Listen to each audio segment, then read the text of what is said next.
ನಮಸ್ಕಾರ ಸ್ನೇಹಿತರೆ, ನಾನು ನಿಮ್ಮ ಪ್ರೀತಿಯ ಲತಾ ನವೀನ್. ಎಲ್ಲರೂ ಕೂಡ ಹೇಗಿದ್ದೀರಾ ಸ್ನೇಹಿತರೆ? ಚೆನ್ನಾಗಿದ್ದೀರಾ ಅಂತ ಭಾವಿಸ್ತೀನಿ. ನಾನು ಕೂಡ ಚೆನ್ನಾಗಿದ್ದೀನಿ. ನೀವೆಲ್ಲರೂ ಕೂಡ ಚೆನ್ನಾಗಿದ್ದೀರಾ ಅಂತ ಭಾವಿಸ್ತಾ ಇವತ್ತಿನ ಈ ಒಂದು ವಿಡಿಯೋನ ಪ್ರಾರಂಭ ಮಾಡ್ತಾ ಇದ್ದೀನಿ. ವಿಡಿಯೋನ ಪ್ರಾರಂಭ ಮಾಡೋಕ್ಕಿಂತ ಮುಂಚೆ ಫಸ್ಟ್ ಟೈಮ್ ನನ್ನ ಚಾನಲ್ ನೋಡ್ತಾ ಇದ್ರೆ ತಪ್ಪದೆ ಹೋಗಿ ಸಬ್ಸ್ಕ್ರೈಬ್ ಮಾಡ್ಕೊಳ್ಳಿ. ವಿಡಿಯೋ ಇಷ್ಟ ಆದಲ್ಲಿ ಲೈಕ್ ಮಾಡಿ, ಶೇರ್ ಮಾಡಿ, ಹಾಗೆ ಸಪೋರ್ಟ್ ಮಾಡೋದನ್ನ ಮಾತ್ರ ಮರಿಬೇಡಿ ಸ್ನೇಹಿತರೆ. ಅಂತೂ ಇಂತೂ ಗೃಹಲಕ್ಷ್ಮಿ ಯೋಜನೆಯ 24ನೇ ಕಂತಿನ ಹಣ ಖಾತೆಗಳಿಗೆ ಜಮಾ ಆಗಿದೆ. ಈಗಾಗಲೇ ಗೃಹಲಕ್ಷ್ಮಿ ಯೋಜನೆಯ 24ನೇ ಕಂತಿನ ಹಣವು ಕೂಡ ಕೈ ಸೇರಿದೆ ಅಂತಾನೆ ಹೇಳ್ಬೋದು. ಇದರ ಜೊತೆಗೆ 25 ಮತ್ತೆ 26ನೇ ಕಂತಿನ ಹಣ ಬರೋದು ಪೆಂಡಿಂಗ್ ಇದೆ. ಕೆಲವೊಂದಿಷ್ಟು ಜನರಿಗೆ ಇಲ್ಲಿ 24ನೇ ಕಂತಿನ ಹಣವೇ ಕೂಡ ಇನ್ನೂ ಕೂಡ ಜಮಾ ಆಗಿಲ್ಲ ಅಂತಾನೆ ಹೇಳ್ಬೋದು. ಯಾರೆಲ್ಲ ನನ್ನ ವಿಡಿಯೋನ ನೋಡ್ತಾ ಇದ್ದೀರೋ ದಯವಿಟ್ಟು ವಿಡಿಯೋನ ಪೂರ್ತಿಯಾಗಿ ನೋಡಿ. ಪೂರ್ತಿಯಾಗಿ ವಿಡಿಯೋಗಳನ್ನ ನೋಡಿದ್ರೆ ನಿಮ್ಗೆ ಕಂಪ್ಲೀಟ್ ಆಗಿರುವಂತಹ ಮಾಹಿತಿ ಸಿಗಲ್ಲ. ಸೊ ನಿಮ್ಗೆ ಅರ್ಧಂಬರ್ಧ ವಿಡಿಯೋ ನೋಡಿದಾಗ ಖಂಡಿತವಾಗ್ಲೂ ಸಿಗೋದಿಲ್ಲ ಮಾಹಿತಿ. ಪೂರ್ತಿ ವಿಡಿಯೋಗಳನ್ನ ನೋಡಿದಾಗ ಕಂಪ್ಲೀಟ್ ಆಗಿರುವಂತಹ ಮಾಹಿತಿ ಸಿಗುತ್ತೆ. ಸೊ ಪೂರ್ತಿ ವಿಡಿಯೋಗಳನ್ನ ನೋಡಿ ಸಪೋರ್ಟ್ ಮಾಡಿ ಅಂತ ಹೇಳ್ತಾ ಇವತ್ತಿನ ಈ ಒಂದು ವಿಡಿಯೋನ ಪ್ರಾರಂಭ ಮಾಡ್ತಾ ಇದ್ದೀನಿ. ಸ್ನೇಹಿತರೆ, ನಿಮ್ಮೆಲ್ಲರಿಗೂ ಕೂಡ ಗೊತ್ತಿರುವ ಹಾಗೆ ಗೃಹಲಕ್ಷ್ಮಿ ಯೋಜನೆಯ ಹಣವನ್ನ ಈಗಾಗಲೇ 6 ಕೋಟಿಗೂ ಹೆಚ್ಚು ಜನ ಮಹಿಳೆಯರು ಗೃಹಲಕ್ಷ್ಮಿ ಯೋಜನೆಯ ಹಣವನ್ನ ಪಡ್ಕೊತಾ ಇದ್ದಾರೆ. ಇದರಿಂದ ಸಾಕಷ್ಟು ಜನರಿಗೆ ಅನುಕೂಲ ಆಗಿರೋದಂತೂ 100% ನಿಜ ಅಂತಾನೆ ಹೇಳ್ಬೋದು. ಇದರ ನಡುವೆ ಗೃಹಲಕ್ಷ್ಮಿ ಯೋಜನೆ ಹಣದ ಸಿಗೋದರ ಜೊತೆಗೆ ತುಂಬಾ ಜನಕ್ಕೆ ಗೃಹಲಕ್ಷ್ಮಿ ಯೋಜನೆ ಹಣ ಸರಿಯಾಗಿ ಸಿಗ್ತಾ ಇಲ್ಲ, ನಮ್ಮ ಖಾತೆಗಳಿಗೆ ಜಮಾ ಆಗ್ತಾ ಇಲ್ಲ ಅನ್ನೋದು ಒಂದಿಷ್ಟು ಗೊಂದಲಗಳಿದೆ ಅಂತಾನೆ ಹೇಳ್ಬೋದು. ಈ ಗೊಂದಲಗಳ ನಡುವೆ ಇತ್ತೀಚಿನ ದಿನಗಳಲ್ಲಿ ನಡೆದಿರುವಂತಹ ಒಂದು ಶಾಸಕಾಂಗ ಸಭೆಯಲ್ಲಿ ಸ್ವತಃ ಲಕ್ಷ್ಮೀ ಹೆಬ್ಬಾಳ್ಕರ್ ಮೇಡಮ್ ಅವರು ಹೇಳಿರುವಂತಹ ಮಾತಿಗೆ ತುಂಬಾ ಜನ ವಿರೋಧ ಪಕ್ಷದ ನಾಯಕರು ಕೂಡ ಪ್ರತಿಕ್ರಿಯೆಯನ್ನ ಹೊರಡಿಸಿದಾಗ ಸ್ವತಃ ಲಕ್ಷ್ಮೀ ಹೆಬ್ಬಾಳ್ಕರ್ ಮೇಡಮ್ ಅವರು ಹೇಳ್ತಾರೆ, ನಾನು ಮಾತಾಡಿರುವಂತಹ ಮಾತು ತಪ್ಪಾಗಿದೆ. ಖಂಡಿತವಾಗ್ಲೂ ನಿಮ್ಗೆ ಗೃಹಲಕ್ಷ್ಮಿ ಯೋಜನೆಯ ಏನು ಪೆಂಡಿಂಗ್ ಇದೆ ಹಣವನ್ನ, ಆ ಪೆಂಡಿಂಗ್ ಇರುವಂತಹ ಹಣವನ್ನ ನಾನು ಜಮಾ ಮಾಡ್ತೀವಿ ಅಂತ ಸ್ವತಃ ಅವರೇ ಒಪ್ಕೊಂಡಿದ್ದಾರೆ. ಈಗಾಗಲೇ ಯಾರೆಲ್ಲ ಗೃಹಲಕ್ಷ್ಮಿ ಯೋಜನೆಯ ಹಣವನ್ನ ಇನ್ನೂ ಕೂಡ ಪಡ್ಕೊಂಡಿರ್ಲಿಲ್ಲ ಅವರಿಗೆಲ್ಲರಿಗೂ ಕೂಡ 23, 24ನೇ ಕಂತಿನ ಹಣ ಕೈ ಸೇರಿದೆ ಅಂತಾನೆ ಹೇಳ್ಬೋದು.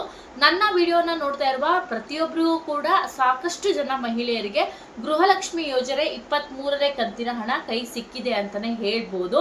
ಇಲ್ಲಿ ವಿಡಿಯೋನ ನೋಡ್ತಾ ಇರೋರು ಕೆಲವರು ಸಿಕ್ಕಿದೆ ಅಂತ ಕಮೆಂಟ್ ಮಾಡ್ತೀರಾ, ಇನ್ನು ಕೆಲವರು ಸಿಕ್ಕಿಲ್ಲ ಅಂತ ಕಮೆಂಟ್ ಮಾಡ್ತೀರಾ. ವಿಡಿಯೋನ ನೋಡ್ತಾ ಇರೋರು ಯಾರಿಗೆ ಸಿಕ್ಕಿದೆ ಯಾರಿಗೆ ಸಿಕ್ಕಿಲ್ಲ ಅನ್ನೋದು ಖಂಡಿತ ಗೊತ್ತಾಗೋದಿಲ್ಲ.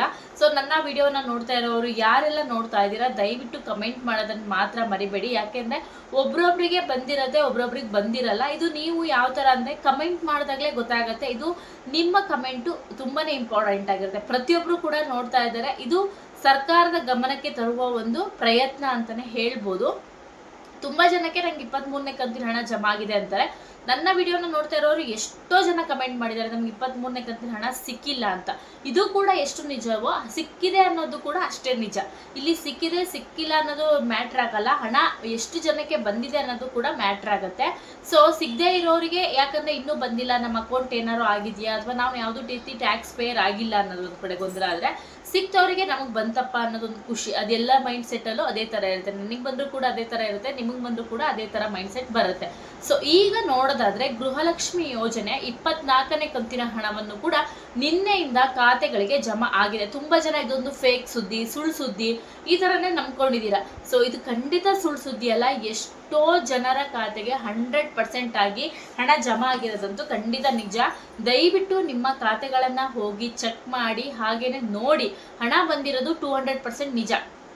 ನೀವ್ ಅನ್ಕೋಬಹುದು ಅವ್ರಿಗೆ ಬಂದಿಲ್ಲ ನಮಗ್ ಬಂದಿದೆ ಅಥವಾ ಯಾರಿಗೂ ಬಂದಿಲ್ಲ, ಇವ್ರು ಹೇಳ್ತಾ ಇರೋದೇ ಸುಳ್ಳು ಮಾಹಿತಿ ಅಂತ. ಇಲ್ಲಿ ಕೆಲವರು ಅನ್ನೋದಕ್ಕಿಂತ 1-2-3 ಜನ ಇದು ಕಮೆಂಟ್ ಪಾಸ್ ಮಾಡ್ತಾರೆ, ಇಲ್ಲ ನೀವು ಹೇಳ್ತೀರ ಸುಳ್ಳು ಅಂತ. ಖಂಡಿತ ಇಲ್ಲ. 100% ಆಗಿ ಗೃಹಲಕ್ಷ್ಮಿ ಯೋಜನೆ ಹಣ ಖಾತೆಗಳಿಗೆ ಜಮಾ ಆಗಿದೆ ಅಂತಾನೆ ಹೇಳ್ಬೋದು. ದಯವಿಟ್ಟು ನಿಮ್ಮ ಖಾತೆಗಳನ್ನ ಹೋಗಿ ಚೆಕ್ ಮಾಡಿ ಅಂತ ನಾನು ಹೇಳ್ತೀನಿ. ಹಾಗೇನೆ ಯಾರಿಗೆಲ್ಲ ಹಣ ಬಂದಿದೆ ಅವರು ಕೂಡ ಕಮೆಂಟ್ ಮಾಡಿ 24ನೇ ಕಂತಿನ ಹಣ ಬಂದಿದ್ಯಾ ಇಲ್ಲ ಅಂತ. ಸೊ ನಿಮ್ಗೆ 25, 26ನೇ ಕಂತಿನ ಹಣವನ್ನು ಕೂಡ ಸದ್ಯದಲ್ಲೇ ರಿಲೀಸ್ ಮಾಡ್ತಾರೆ. ಈಗಾಗ್ಲೇನೆ 2 ಕಂತಿನ ಹಣ ಮತ್ತೆ ಪೆಂಡಿಂಗ್ ಆಯ್ತು, ಹಿಂದಿನ ತಿಂಗಳ ಹಣ ಅಂತಾನೆ ಹೇಳ್ಬೋದು. ಈ 2 ಕಂತಿನ ಹಣವನ್ನು ಕೂಡ ಸದ್ಯದಲ್ಲೇ ಜಮಾ ಮಾಡ್ತೀವಿ ಅಂತ ಸ್ವತಃ ಲಕ್ಷ್ಮೀ ಹೆಬ್ಬಾಳ್ಕರ್ ಮೇಡಮ್ ಅವರು ಹೇಳಿದ್ದಾರೆ. ಯಾರಿಗೆಲ್ಲ ಗೃಹಲಕ್ಷ್ಮಿ ಯೋಜನೆಯ ಹಣ ಪೆಂಡಿಂಗ್ ಇದೆಯೋ ಅದೆಲ್ಲದೂ ಕೂಡ ಸಿಗತ್ತೆ ಅಂತಾನೆ ಹೇಳ್ಬೋದು. ಸೊ ನಿಮ್ಗೂ ಕೂಡ ಈ ಹಣ ಸಿಗತ್ತೆ. ದಯವಿಟ್ಟು ಕಮೆಂಟ್ ಮಾಡಿ, ಹಾಗೇನೆ ವಿಡಿಯೋನ ಶೇರ್ ಮಾಡೋದು ಮಾತ್ರ ಮರಿಬೇಡಿ. ಸೊ ನೀವು ಟ್ಯಾಕ್ಸ್ ಪೇಯರ್ ಆಗಿದ್ರೆ ಹಣ ಬರಲ್ಲ, ಅಷ್ಟೇ ಬಿಟ್ರೆ ಬೇರೆ ಎಲ್ಲದಕ್ಕೂ ಹಣ ಬರುತ್ತೆ ಅಂತ ನಾನು ಹೇಳ್ತೀನಿ. ಸೊ ಇದು ಬಹಳ ಮುಖ್ಯವಾದ ಅಪ್ಡೇಟು.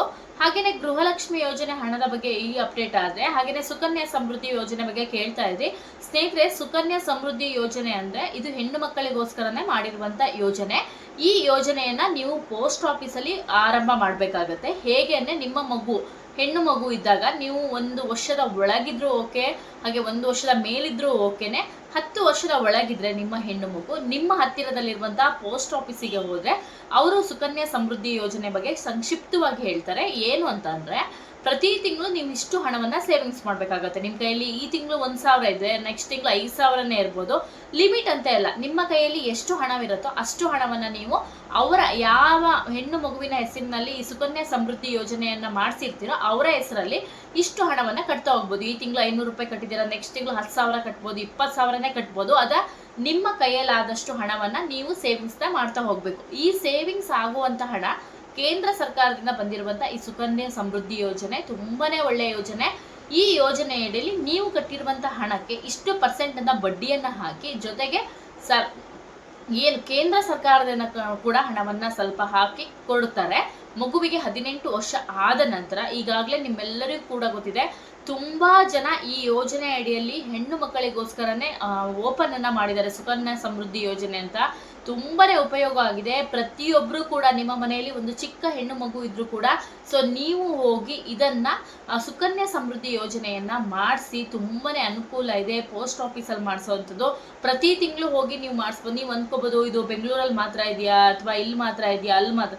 ಖಂಡಿತ ಅಲ್ಲ, ನಿಮ್ಮ ಮನೆ ಹತ್ರ ಎಲ್ಲೇ ಪೋಸ್ಟ್ ಆಫೀಸ್ ಇದ್ರೂ ಇದನ್ನ ಅವ್ರ ಕೆಲಸವನ್ನ ಮಾಡ್ಕೊಡ್ತಾರೆ. ನೀವು ಪ್ರತಿ ತಿಂಗಳು ನೀವು ಕಟ್ಟಿರುವಂತ ಅಮೌಂಟಿಗೆ ವೋಚರ್ ಕೂಡ ಕೊಡ್ತಾರೆ, ರಶೀಪ್ ತರ. ಪ್ರತಿಯೊಬ್ರು ಕೂಡ ಹೋಗಿ ನಿಮ್ಮ ಮನೆಯಲ್ಲಿ 10 ವರ್ಷದ ಒಳಗಿನ ಹೆಣ್ಣು ಮಗು ಇದ್ರೆ ಡೆಫಿನೆಟ್ಲಿ ಆಗಿ ಸುಕನ್ಯಾ ಸಮೃದ್ಧಿ ಯೋಜನೆಯನ್ನ ಮಾಡಿಸಿ, ತುಂಬಾನೇ ಅನುಕೂಲ ಆಗುತ್ತೆ. ಮುಂದೆ ನೀವು ಅಂದ್ಕೋಬಹುದು ಏನಕ್ಕೆ ಅನುಕೂಲ ಆಗುತ್ತೆ ಅಂತ ಕೆಲವ್ರು ಹೇಳ್ತಾರೆ. ಸೊ ಅವ್ರ ಎಜುಕೇಶನ್ಗೆ ಆಗ್ಬಿರ್ಬೋದು ಅಥವಾ ಮುಂದೆ ಹೈಯರ್ ಸ್ಟಡೀಸಿಗೆ ಆಗಿರ್ಬೋದು, ತುಂಬಾನೇ ಸಹಾಯ ಆಗುತ್ತೆ. ಕೆಲವರು ಇಲ್ಲ ಮದುವೆಗ ಅಂತ ಅನ್ನೋ ಯೋಚನೆ ಮಾಡಕ್ ಹೋಗ್ಬೇಡಿ. ಮದುವೆ ಅನ್ನೋದು ಒಂದು ನಮ್ಮ ಲೈಫಲ್ಲಿ ಬರುವಂತ ಒಂದು ಬ್ಯೂಟಿಫುಲ್ ಲೈಫ್ ಅಂತಾನೆ ಹೇಳ್ಬೋದು. ಆದ್ರೆ ಅವರಿಗೆ ಒಂದು ಎಜುಕೇಶನ್ ಅಲ್ಲಿ ಹೆಲ್ಪ್ಫುಲ್ ಆಗುತ್ತೆ. ಇಲ್ಲ ನಮ್ಮ ಹತ್ರ ತುಂಬಾ ದುಡ್ಡಿದೆ, ಸೊ ನಮ್ಗೇನು ಅವಶ್ಯಕತೆ ಇಲ್ಲ ಅನ್ನೋರು, ಅದು ಅವರ ಇಷ್ಟ. ಬಟ್ ಅವ್ರು ದುಡ್ಡಿರೋರು ಮಾಡಿಸ್ತಾ ಇದ್ದಾರೆ, ದುಡ್ಡಿಲ್ದವ್ರು ಮಾಡಿಸ್ಬೇಕು ಅನ್ನೋದು ಖಂಡಿತ ಇಲ್ಲ.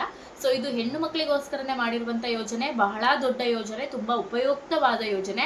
ಪ್ರತಿಯೊಬ್ರು ಕೂಡ ಹೋಗಿ ನಿಮ್ಮ ಮನೆಯಲ್ಲಿ 10 ವರ್ಷದ ಒಳಗಿನ ಹೆಣ್ಣು ಮಗು ಇದ್ರೆ ಖಂಡಿತ ಹೋಗಿ ಸುಕನ್ಯಾ ಸಮೃದ್ಧಿ ಯೋಜನೆಯನ್ನ ಮಾಡಿಸಿ, ಖಂಡಿತ ಹೆಲ್ಪ್ಫುಲ್ ಆಗುತ್ತೆ. ಸೊ ಇದು ದುಡ್ಡಿರೋರು ಮಾಡಿಸ್ಬೇಕು, ಇಲ್ದಿರೋರು ಮಾಡಿಸ್ಬೇಕು ಖಂಡಿತ ಮ್ಯಾಟರ್ ಅಲ್ಲ. ಸೊ ನೀವು ಮಾಡಿಸ್ಬೇಕು ಅಂದ್ರೆ ನಿಮ್ಮ ಮಗು ಹುಟ್ಟಿರುವಂತಹ ಜನನ ಪ್ರಮಾಣ ಪತ್ರವನ್ನ ತಗೊಂಡು ಹೋದ್ರೆ ಆಯ್ತು, ಮಗುವಿನ ಹೆಸರು, ಪ್ರತಿಯೊಂದು ಫೋಟೋ ಎಲ್ಲ ತಗೊಂಡು ಹೋದ್ರೆ ಆಯ್ತು, ಅವರೇ ಮಾಡ್ಕೊಡ್ತಾರೆ. ಪ್ರತಿಯೊಬ್ರು ಕೂಡ ಹೋಗಿ ಮಾಡಿಸ್ಕೊಳ್ಳಿ. ಇದಕ್ಕೆ ಯಾವುದೇ ರೀತಿ ಚಾರ್ಜಸ್ ಇಲ್ಲ. ನೀವು ಕಟ್ಟುವಂತಹ ಪ್ರತಿ ತಿಂಗಳು ಅಮೌಂಟೇ ಅಷ್ಟೇ. ನಿಮ್ಮ ಕೈಯಲ್ಲಾದಷ್ಟು ಹಣವನ್ನ ಸೇವಿಂಗ್ಸ್ ಮಾಡಿ ಮಗುವಿನ ಭವಿಷ್ಯಕ್ಕಾಗಿ ರೂಪಿಸ್ಕೊಳ್ಳಿ ಅಂತ ಹೇಳ್ತಾ ಇವತ್ತಿನ ಈ ವಿಡಿಯೋನಲ್ಲಿ ಮುಗಿಸ್ತೀನಿ. ವಿಡಿಯೋ ಇಷ್ಟ ಆದರೆ ಲೈಕ್ ಮಾಡಿ, ಹಾಗೆ ನನ್ನ ಇನ್ಸ್ಟಾಗ್ರಾಮ್ ಪೇಜನ್ನು ಫಾಲೋ ಮಾಡಿ ಅಂತ ಹೇಳ್ತಾ ನೆಕ್ಸ್ಟ್ ವಿಡಿಯೋದಲ್ಲಿ ಮತ್ತೊಮ್ಮೆ ಸಿಗ್ತೀನಿ. ನಿಮ್ಮೆಲ್ಲರೂ ಕೂಡ ಧನ್ಯವಾದಗಳು. ನಮಸ್ಕಾರ.